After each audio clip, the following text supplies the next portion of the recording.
My husband was laughing when he came out of surgery. He was under the effects of anesthesia. The nurse said, "It's normal. People say weird things." I held his hand. "Hey, honey, how are you feeling?" His eyes were blurry. He smiled. "Jessica, I need to tell." "Tell what?" "Kacie. I need to tell Kacie." I froze. "Who's Kacie?" "Kacie. She's my... He stopped, his eyes closed. The nurse said, "He's sleeping, don't worry." But I was worried, because Kacie was my husband's ex-fiancée who died 10 years ago, and my husband was saying her name, under anesthesia, when people can't lie. "My name is Jessica Marie Morgan. I'm 34 years old, and I'm a marketing manager at a firm in Boston. I have a good life, a successful career, a loving marriage, and plans. Plans for the future. Or so I thought. I met my husband, David Morgan, 12 years ago. He was a software engineer. I was a newly graduated marketing assistant. We met at a company event, had coffee, fell in love. 2 years later, we got married. 10 years of marriage, a good marriage. There were challenges, of course, but like most couples. Arguments, disagreements, but love was always there. Or so I thought. But before David met me, there was someone else in his life. Kacie Lynn Matthews. David never talked much about her. Only once, before we got married, we discussed it. "Have you ever been engaged before?" I'd asked. David hesitated. "Yes, once." "What happened?" "She died. Car accident. 10 years ago." "God, David, I'm so sorry." "It was a long time ago, but it was a difficult time." "Did you love her?" David looked at me. There was something in his eyes, sadness, regret, maybe. "Yes, but that's in the past. Now I have you." And I believed him. For 10 years, Kacie was rarely mentioned. Sometimes I'd hear from David's mom, "Oh, Kacie loved that too." Or, "Kacie used to do that." But David? He'd stay quiet, change the subject. I didn't ask, because it was the past, she was dead. And I wasn't competing with her. Now, 10 years later, in the recovery room, David was saying her name, under anesthesia. And for the first time, I started wondering, what hadn't David told me? The surgery was a simple procedure, appendicitis, routine. The doctor said, no problems at all, and there weren't. The surgery lasted 45 minutes, successful. But in the recovery room, as David was coming out of anesthesia, he started saying things. At first, they were unintelligible, murmurs, then clear words. "Kacie, I'm sorry. I'm so sorry." The nurse was standing next to me. She looked at me. "It's the anesthesia. Normal. Don't worry." But David continued. "I can't tell Jessica. Never tell her. She won't understand." My heart raced. "I'm Jessica," I said quietly. David tried to open his eyes, but they were closed. "Jessica, I'm sorry. I love you. But Kacie is still..." He stopped, fell asleep. The nurse put her hand on my shoulder. "It's just the anesthesia. It's not real." But I knew. People under anesthesia don't lie. When David woke up an hour later, he'd forgotten everything. "Hey, babe," he said with a smile. "Is the surgery over?" "Yes, everything went well." "Good, my head is spinning." "That's normal. It's the anesthesia." David held my hand. "I want to go home." "Soon, rest a bit." David closed his eyes. I watched him and thought, what did you need to tell Kacie? When we got home, David was tired. He went to bed, fell asleep. I sat alone in the living room. And for the first time in 10 years, I decided to research Kacie Lynn Matthews. I typed her name into Google. First result, an obituary, 2014. Kacie Lynn Matthews, 24, lost her life in a tragic car accident. She will be deeply missed by her family, friends, and fiancé, David Morgan. David Morgan, my husband. I looked at the photos. Kacie was beautiful. Long blonde hair, blue eyes, a bright smile. There was a wedding photo. No, an engagement photo. David and Kacie, smiling, rings on their hands. David looked young. He looked happy. I searched more. Found a news article. Local woman dies in single vehicle crash. Kacie Lynn Matthews, 24, died Tuesday evening when she lost control on Route 9. Police say speed and alcohol may have been factors. Investigation continues. Speed and alcohol, single vehicle crash. I read it again, and something struck me as odd. David never talked about the accident. He just said, she died, gave no details. Why? A week later, David had fully recovered. He went back to work. Everything returned to normal, but I couldn't return to normal because every night I watched David. Was he talking in his sleep? Was he saying Kacie's name? And one night he did. Kacie, I'm sorry. You need to know. You need to know. I woke him. David, are you awake?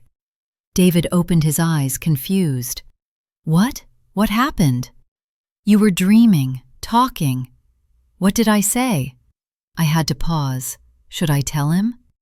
You mentioned Kacie. David's face changed, tensed up. Kacie? Yes, you said, I'm sorry, you need to know. David stayed silent. A long silence. David, you need to talk to me about Kacie. What really happened? I told you, car accident, she died. But after surgery, under anesthesia, you said her name. You said, I need to tell her. Tell her what? David got out of bed. Jessica, this is ridiculous. It's the anesthesia. It's not real. But people under anesthesia don't lie. That's just a myth. Is it? Then why are you saying Kacie's name? In your sleep? After surgery? David looked at me. There was fear in his eyes. Because I still miss her, okay? Her death was traumatic, and sometimes it still affects me. But this isn't about you. I love you. But you loved Kacie too. I loved her, past tense. Now I have you. But his tone wasn't convincing, and for the first time in 10 years, I felt my husband was hiding something from me. The next day, David went to work. I stayed home office, but I couldn't work because I was thinking about Kacie. I looked at David's laptop. His password was our birthday. Easy. I opened it, looked at his emails. Nothing. Normal work emails. Looked at his files. Nothing. Documents, spreadsheets, presentations. Looked at his photos, and I found a folder. Old photos. I opened it. Inside there were hundreds of photos, David and Kacie, everywhere. At the beach, in the mountains, at home, at the wedding photographers. Every photo showed love. And then I found a video. Kacie, final message. I clicked. On screen, Kacie appeared. Young, beautiful, crying. David, if you're watching this, I'm probably dead. You know everything. And I'm sorry. I'm so sorry. But I couldn't live with you. I love you, but it's not enough. And I know you won't forgive me, but please, please keep this. Don't tell anyone. Don't let my family know. Only you know, okay? I love you. Goodbye. The video ended. I was frozen. I couldn't live with you. You won't forgive me. Don't tell anyone. What did she mean? At that moment, the door opened. David came home. Jessica, why are you home? Oh. He looked at the laptop. Open screen. Kacie's video. His face went white. Jessica, I can explain. Explain, I said. My voice was cold. Explain now. What did Kacie mean? David sat on the floor, buried his face in his hands, and started confessing. Kacie committed suicide. My world stopped. What? It wasn't a car accident. It was intentional. She killed herself. She drove the car into a tree. Oh my God. That day we had fought, a big fight. I told her I wanted to postpone the wedding. I wasn't ready. She was devastated. She said, "You don't love me. You never did." And I told her. I told her the truth, that I loved her, but I wasn't in love with her. I couldn't breathe. That night, the car accident happened. Police said speed and alcohol, but I knew. I found that video on her phone. She didn't send it to me, but she recorded it. And I didn't tell her family, didn't tell anyone, because her family was Catholic. Suicide for them was unacceptable.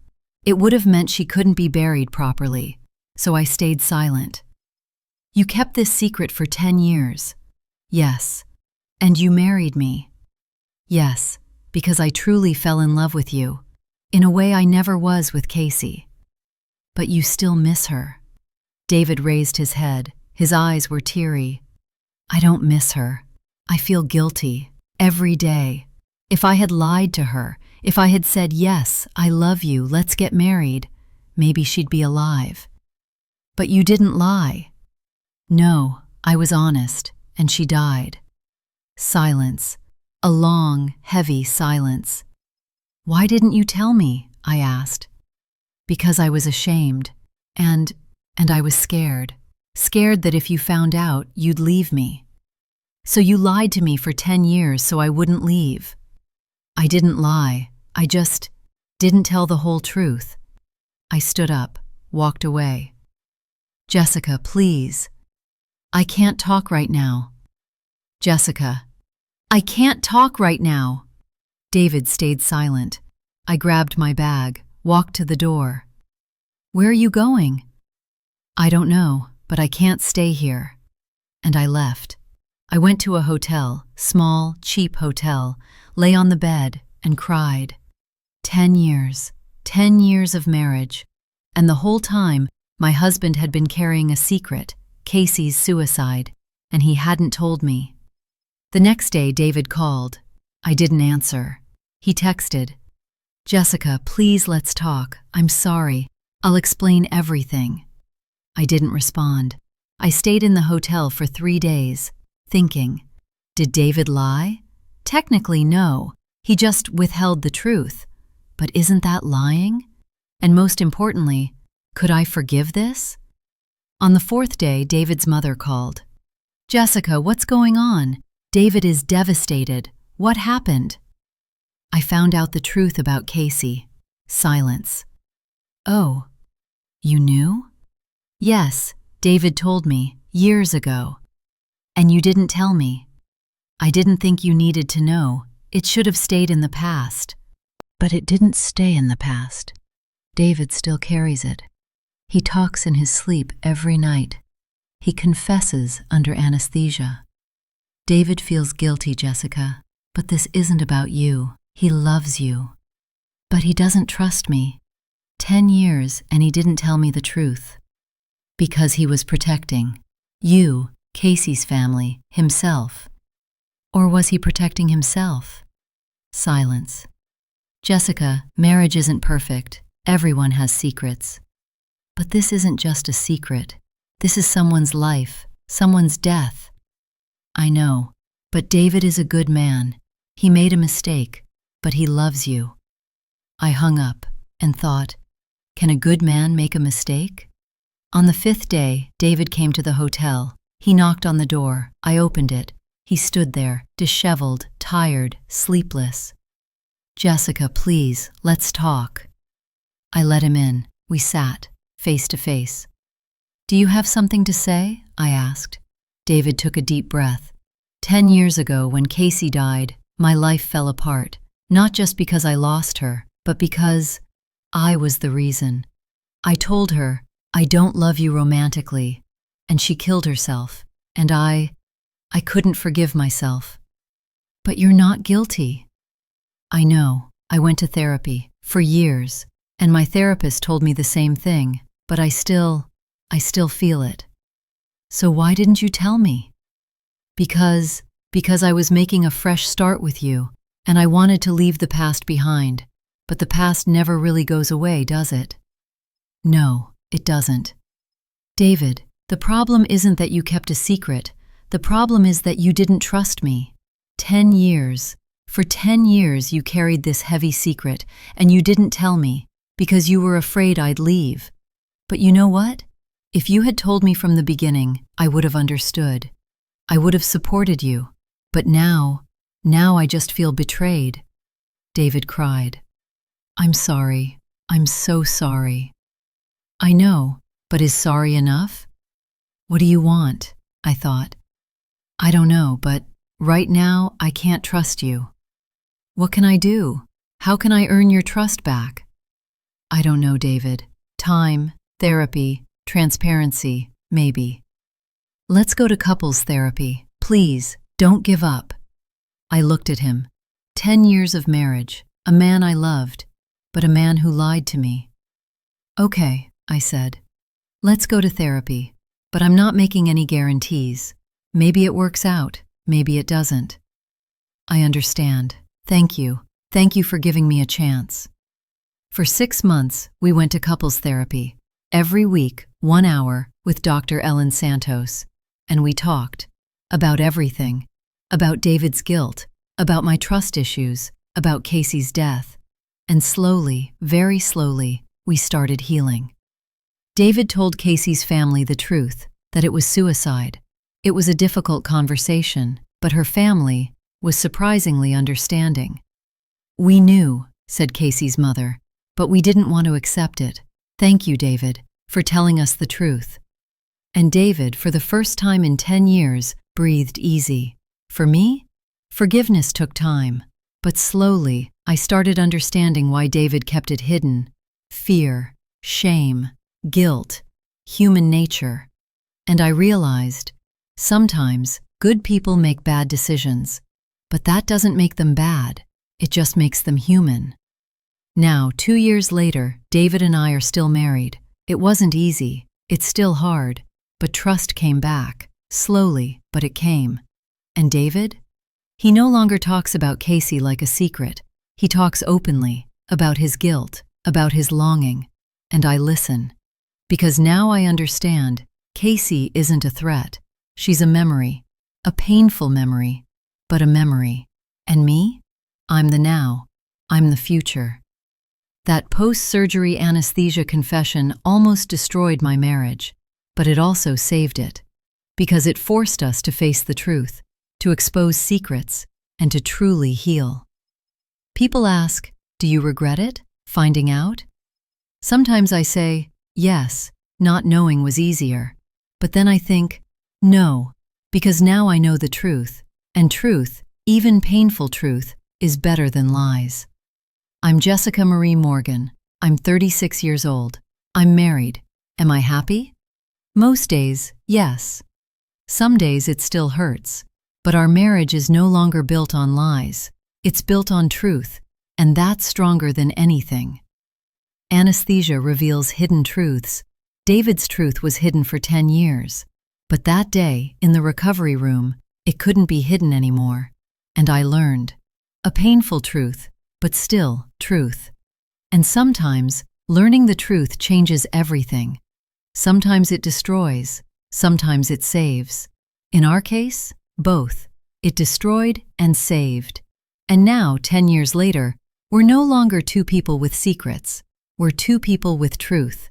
And that's stronger than ever. Reckoning doesn't always come with anger. Sometimes it comes quietly, with a whisper under anesthesia, and changes everything.